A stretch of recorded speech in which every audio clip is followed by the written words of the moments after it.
বিষ্ণু ইসলাম ওনার ইহুদি প্রতিবেশীর বাসায় যেতেন। এক ইহুদি কিশোর বিষ্ণু ইসলামের খেদমত করতে, ইহুদি ছেলে। তো অনেকদিন হয় ইহুদি ছেলেটা আসে না। বিষ্ণুনবী খোঁজ দিলেন, ঘটনা কি? একটা ইহুদি ছেলে না আমার খেদমতে আসতো, ছেলেটা কই? খোঁজ নিয়ে জানলেন ছেলেটা অসুস্থ। বিষ্ণু ইসলাম ওই ইহুদির বাড়িতে চলে গেলেন ওই ছেলেটাকে দেখা করার জন্য, ভিজিট করার জন্য।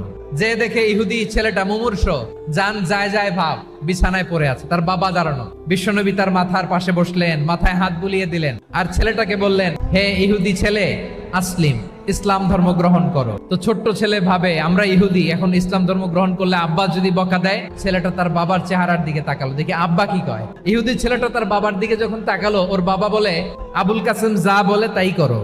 আবুল কাসেম হচ্ছে বিষ্ণু ইসলামের একটা কুনিয়াত, উপনাম। এই কথা শুনে ছেলে সাহস পাইছে। ছেলে আবার পড়তে আরম্ভ করলো, আশহাদু আল্লাহ ইলাহা ইল্লাল্লাহ ওয়া আশহাদু আন্না মুহাম্মাদার রাসূলুল্লাহ। পড়েন আল্লাহু আকবার।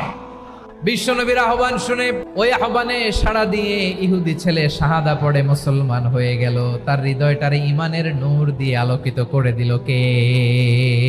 এবার রাসূল সাল্লাল্লাহু আলাইহি ওয়াসাল্লাম বের হয়ে আসলেন ঘর থেকে, আর বললেন, আলহামদুলিল্লাহিল্লাযী আনকাযাহু মিনান নার। প্রশংসা সে আল্লাহর, যে আল্লাহ জাহান্নামে চলে যাচ্ছিল প্রায়, এমন একটা লোককে মুহূর্তের মধ্যে কালেমায়ে শাহাদাতের বদৌলতে জান্নাতি বানায় দিলেন। আওয়াজ করে পড়েন সুবহানাল্লাহ।